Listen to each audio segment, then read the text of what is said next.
First of new then video select tick.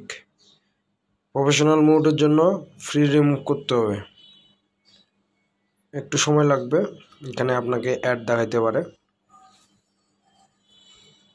দেন হয়ে গেছে। তারপরে যাব ইফেক্টে যাওয়ার পরে স্টাইলে যাওয়ার পরে বুলার যাব।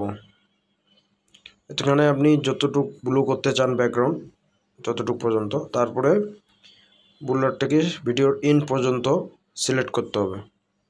সিলেক্ট করার পরে টিক করে দিতে হবে।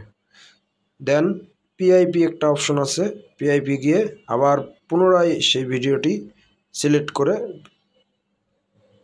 দিতে হবে। তারপরে আপনি যতটুকু দেন কাট আউট একটা অপশন আছে, কাট আউটে যাইতে হবে। কাট আউটে যেয়ে কাট আউট করে দিবে, এটা 100% সাকসেসফুল করতে হবে। দেন আপনি এক্সপার্টে গিয়ে ভিডিওটি আপনার মেমোরিতে নিতে পারবেন। দ্যাটস হয়ে গেল। দেখেন গাইস আমার ব্যাকগ্রাউন্ডটি কেমন ভালো হয়েছে। এভাবে আপনারা সহজে ইনশর্টে ভিডিও আপলোড করতে পারবেন।